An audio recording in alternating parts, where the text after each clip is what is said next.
A ver, lo volvemos a grabar. Igual esto va a quedar entrecortado. Yo no sé para qué lo estoy grabando, pero para que queden un poquito de los audios, ¿no?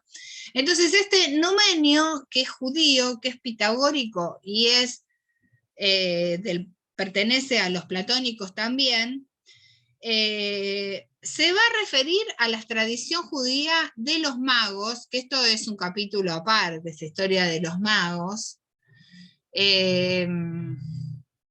que son Yanes y Mambres, y va a citar a Moisés y a los profetas. Por este lado es que se dan cuenta que Numenio es judío, ¿no es cierto? Se lo incluye entre los pitagóricos, yo creo que por esta cuestión de los magos y por este lado de la cuestión mágica de los números, ¿no?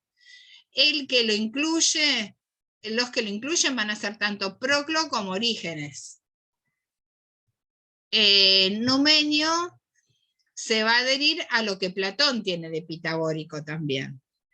Su tesis plantea la oposición entre ser y devenir, que esto también acuérdense que es bastante platónico, porque Platón, ¿qué decía? Por un lado están las ideas únicas, eternas, inmutables, y por el otro está el mundo cambiante, que deviene, que es múltiple, ¿no es cierto?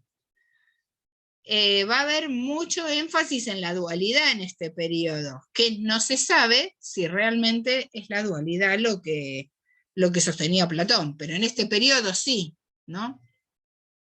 Le va a atribuir a Dios el título de Basileius, o sea, de gobernante. Esto también nos sirve para el tema de la providencia.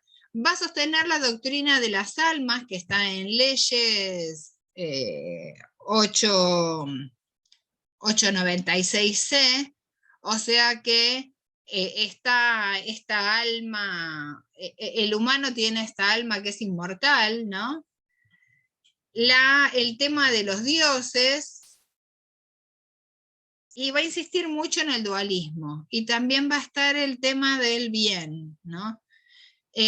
Proclo va a decir sobre Numenio que los griegos han enseñado claramente que el conjunto del cosmos era un dios, los estoicos hacen de él el primer dios, los platónicos el segundo, y algunos de ellos el tercero. Aquí hay un eco de la teoría de Numenio de los dioses.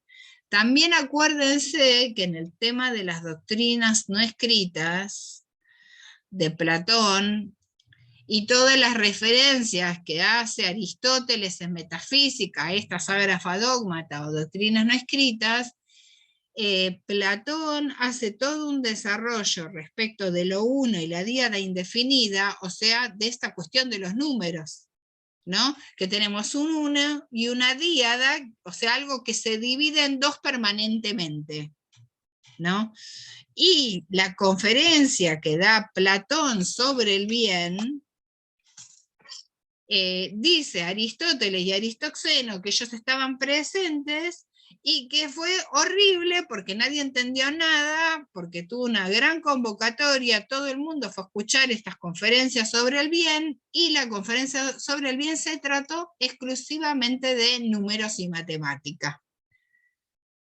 Y encima, si miramos un poquito el Timeo y toda esta cuestión que arma con los sólidos y los tetraedros y las figuras geométricas y los trenzados de la materia, qué sé yo, y no sé, tiene bastante sentido. Máximo de Tiro es un rétor, o sea, un especialista en retórica. ¿Y qué va a hacer? Va a adoptar temas filosóficos para sus discursos. Fíjense los temas. La finalidad de la filosofía. ¿Es necesario erigir estatuas a los dioses? Ahí te escucho, Claudia. Si son más graves las enfermedades del cuerpo que las del alma. Sobre Platón. Si la adivinación destruye la libertad, porque acá viene otro lío, ¿no? Bueno, si la vida activa es mejor que la contemplativa, y sobre el amor. O sea, estos son los temas. ¿Sí? ¿Qué preguntabas? No, ¿me escuchan? Sí. No, nada, quería comentar con respecto a esto de lo pitagórico, ¿no? Que nosotros sabemos que está totalmente Platón influenciado a lo pitagórico en cuanto al número por la importancia que tiene la matemática en la construcción de lo que es lo real, ¿no? Es como esta cosa intermedia entre lo sensible y el arquetipo, ¿no? Pero de pronto aparece justo en el medio de la escritura de las obras de Platón, en medio de sus investigaciones, el tema del número irracional. Y el número irracional, que es la raíz cuadrada de 2, ¿no? Con Pitágoras, que lo trabajó desde el triángulo, no es concebible dentro de todo este sistema. Entonces, de alguna manera Platón se va a lo geométrico y empieza a buscar, digamos, todas estas fórmulas donde los números comienzan a construir los sólidos y a explicar las cosas, porque de esa manera podía superar el tema del número irracional. ¿Pero dónde leíste eso del número irracional en Platón? ¿En qué diálogo está? No, es el contexto en el cual, digamos, se hizo una investigación, porque el tema es que los pitagóricos mismos descubrieron el número irracional. ¿Pero qué investigación decís? O sea, a ver, vamos a hacer filosofía. Entonces me tenés que decir precisamente dónde está hablando Platón, en qué renglón de los diálogos, o si esto es una hipótesis tuya, o de dónde sacás esta información. Cuando estaba cursando filosofía de la ciencia, estuvimos hablando con el profesor acerca de la visión de Platón acerca de la ciencia, de la matemática, y él nos hablaba sobre el pitagorismo y nos hablaba sobre este fenómeno de los números, que los números como tal, si bien sustentan desde la matemática este enlace que permitiría pensar la realidad desde la aritmética, digamos, justamente lo que genera el número irracional, que es la raíz cuadrada de 2, es que la racionalidad del número no es tal, entonces había que volcarse a la medida, y la medida está en la geometría, no en la aritmética. Bueno, yo creo, a ver, me parece un poco confuso lo que estás diciendo, pero mira, te cuento lo que me parece a mí. A mí me parece, por un lado, están estas ágrafa dogmata que justamente son doctrina no escrita, así que en realidad es una hipótesis, no sabemos bien qué dijeron. Eso, hay 2 o 3 comentarios en el libro Mu y Nu de la metafísica, que es Aristóteles trabajando respecto de los números, en donde hace toda una teoría que dice que en realidad los números son una abstracción creada por el hombre, ¿no? Sí. Él discute contra la ágrafa dogmata. Pero esos son los datos que tenemos, o sea, muy pocos datos. Aparentemente, en algún punto Platón se desliza hacia esta doctrina no escrita, o sea, algo que no escribió y que enseñaba dentro de la academia, que es posible, ¿no es cierto? Pero vuelvo, insisto, es como amonio, ¿no? No tenemos ningún dato. Entonces, o sea, tenemos muy pocos datos, tenemos datos absolutamente indirectos, ¿no es cierto? Claro. Aparentemente, su sobrino, que es el que continúa como director de la academia, inclina a la academia hacia el tema de los números.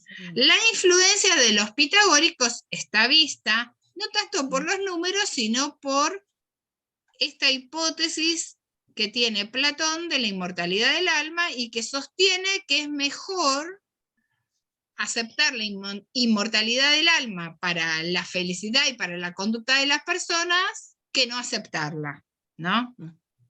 Pero Platón siempre es como muy medido en todas sus afirmaciones, pese a todo.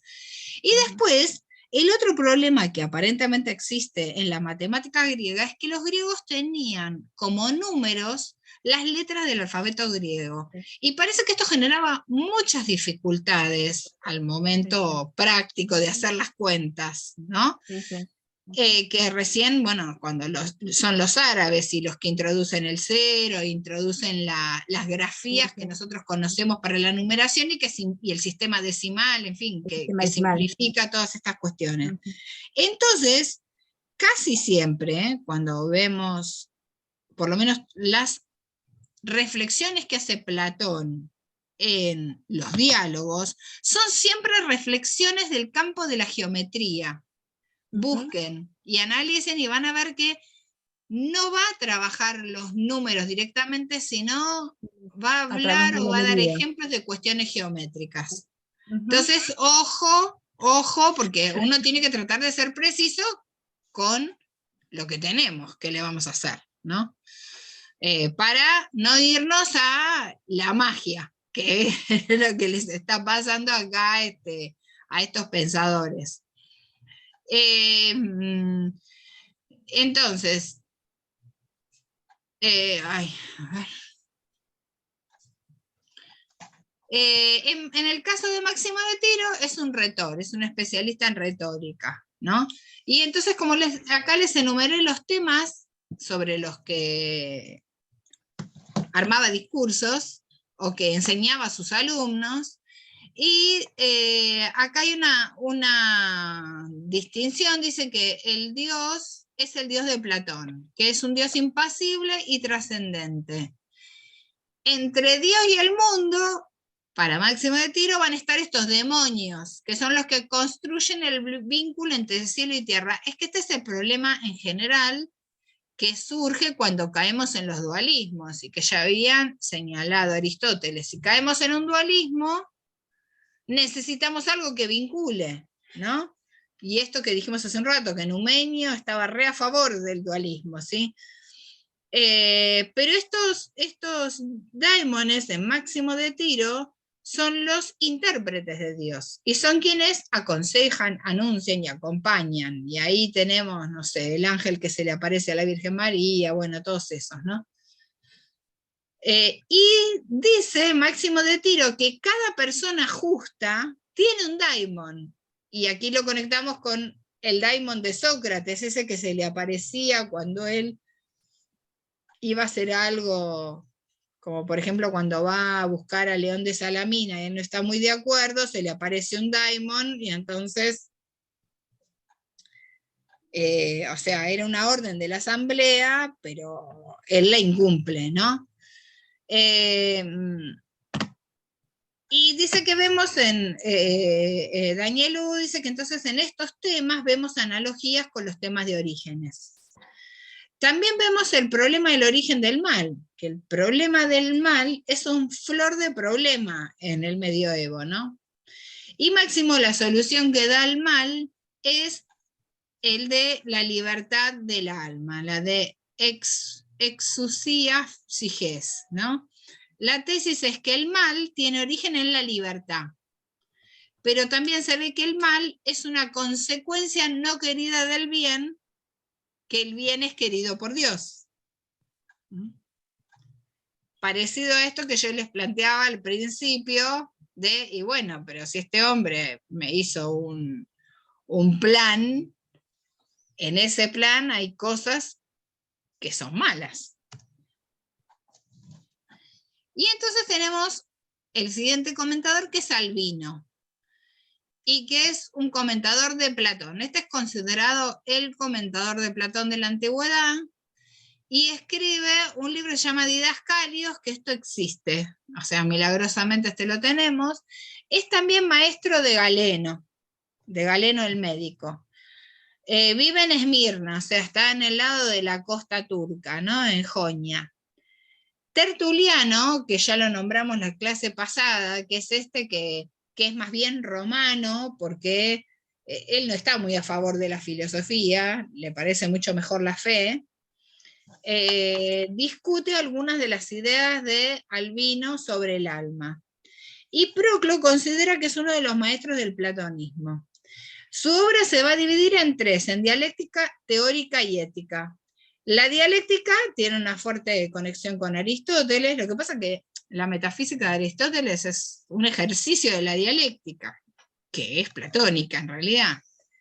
La teórica incluye, creo que teología, física y otra cosa más, pero la teología, el objeto de la teología va a ser el conocimiento de las causas primeras, o sea, de las aitía árgica, ¿no? O sea, de las aitías primeras, ¿sí? ¿Y cuáles son entonces estos principios o estos arjai? Albino va a decir que por un lado está la jora, esta materia que aparece en el Timeo, que es esta materia que no se puede arreglar, ¿no? Que en el Timeo está descrito como sin cualidad y sin forma, y que también encaja un poco con la materia prima aristotélica, ¿no? El segundo principio van a ser las ideas. Fíjense que acá sí está teniendo en cuenta las ideas platónicas. Y estas ideas son noesis de Dios, o sea, las ideas son el pensamiento de Dios, o están en el pensamiento de Dios. Y van a ser el paradigma que va a ser aplicado en el mundo sensible. Y esto suena todo muy al Timeo, ¿no? Y el tercer principio es casi inexpresable, porque es el bien porque derrama según su poder el bien sobre todas las cosas. El Padre, porque es el autor de todo. Este Dios es incorpóreo y es en este sentido antiestoico. Y acá está el texto que yo les decía, este texto es de República, que va a ser muy importante también en Plotino, donde dice: y así dirás que a las cosas cognoscibles les viene del bien no solo el ser conocidas, sino también de él les llega el existir y la esencia. Aunque el bien no sea esencia, sino algo que se eleva más allá de la esencia en cuanto a dignidad y potencia. Estos tres renglones están en República, en el final del pasaje del Sol, antes de entrar a la línea. Y es muy llamativo, ¿no? En este texto se van a apoyar los neoplatónicos y acá, en algún sentido, vemos que Albino se está apoyando. Otras cuestiones respecto de Albino: puede conocerse a Dios por tres caminos: por la abstracción, por la analogía y la eminencia.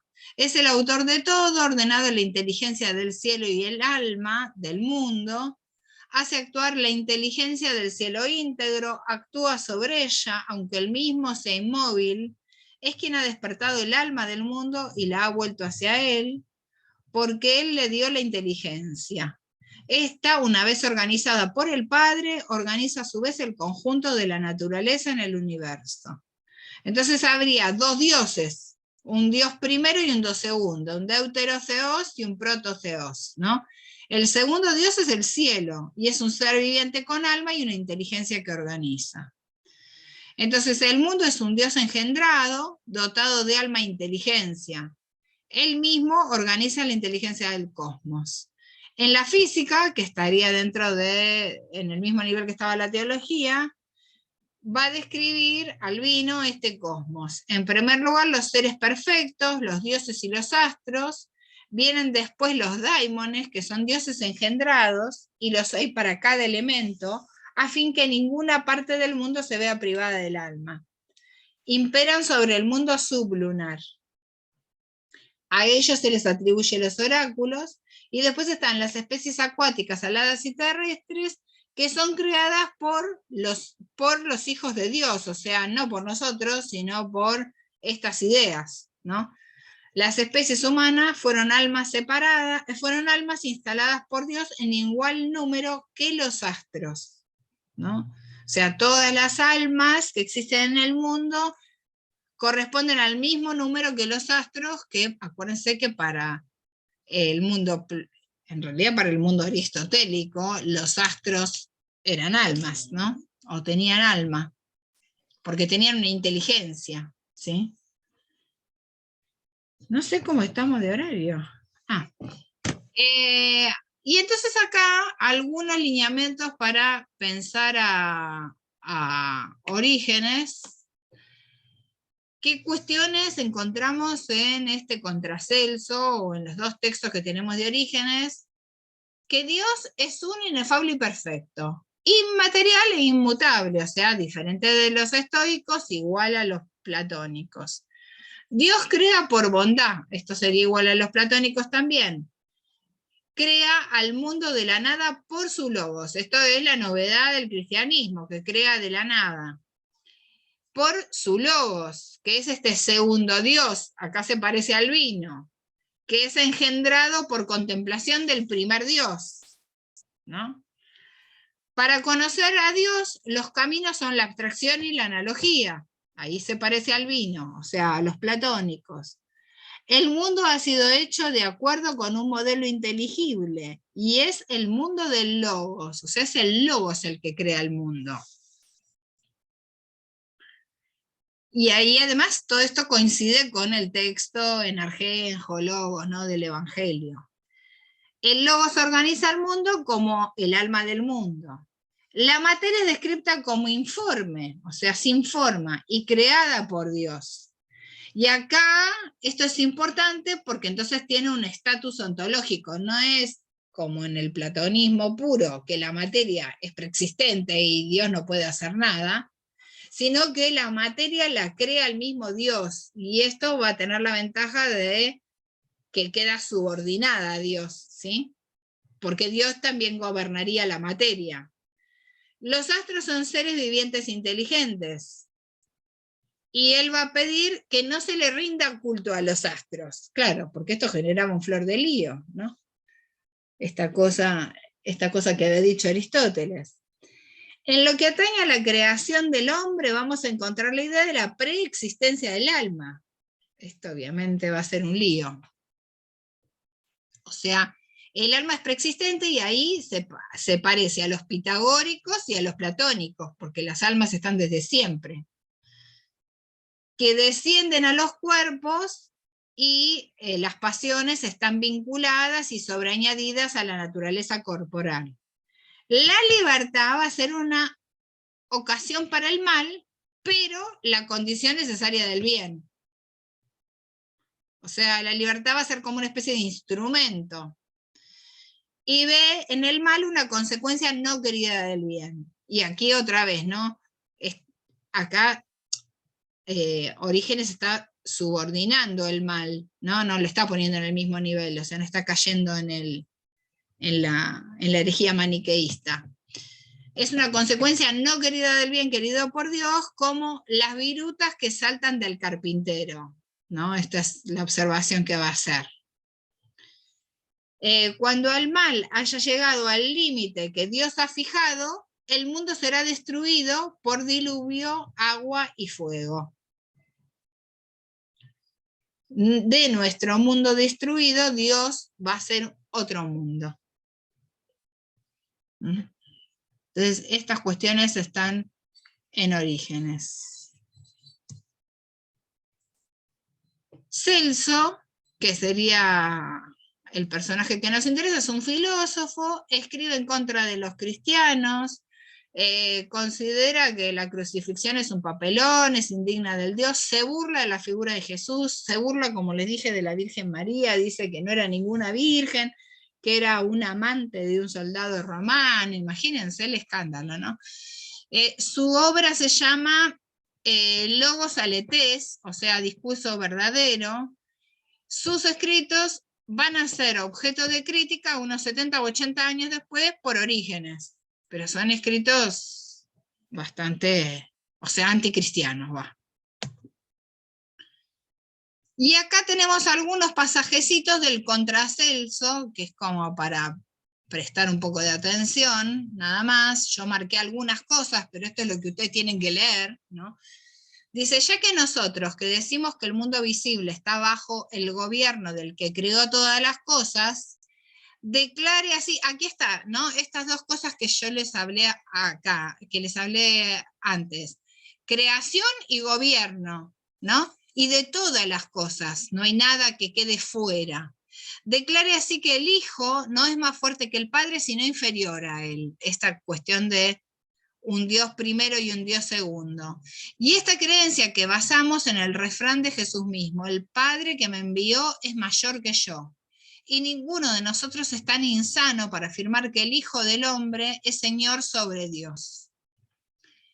Otro pasaje, y aunque podamos llamarlo segundo Dios, Deuteros Theos, permítanos hacerles saber que por el término segundo Dios no queremos decir nada más que una virtud capaz de la inclusión de todas las otras virtudes y una razón capaz de contener toda la razón, en absoluto que existe en todas las cosas. En esta cita se puede resumir lo que afirma sobre el ser de Dios. Dios ni siquiera participa del ser, y acá está fijándose en esa cita de República, ¿no? De que el bien está más allá del existir y de la esencia, porque más bien es participado que participa, siendo participado por los que poseen el Espíritu de Dios. Asimismo, nuestro Salvador no participa de la justicia, sino que siendo la justicia, los que son justos participan de él. Lo que se refiere, y fíjense esta terminología, ¿no? De participación, ¿no? Lo que se refiere al ser requiere un largo discurso y no fácilmente comprensible, particularmente lo que se refiere al ser en su pleno sentido, que es inmóvil e incorpóreo. Habría que investigar si Dios está más allá del ser en dignidad y poder, este es el fragmento de República que habíamos nombrado, haciendo participar en el ser a aquellos que lo participan según su logos, y al mismo logos, o bien si él mismo es ser, aunque se dice invisible por naturaleza en las palabras que se refiere al Salvador, el cual es imagen de Dios invisible, donde la palabra invisible significa incorpóreo. Habría que investigar también si el ungénito y primogénito de todas las criaturas ha de ser llamado ser de los seres, idea de las ideas y principio, mientras que su Padre y Dios está más allá de todo esto. Entonces, estas son algunas de las cosas que ustedes van a encontrar en el Contracelso. Bueno, me salgo de acá y díganme ustedes cómo van, qué les parece. Tenemos grabación.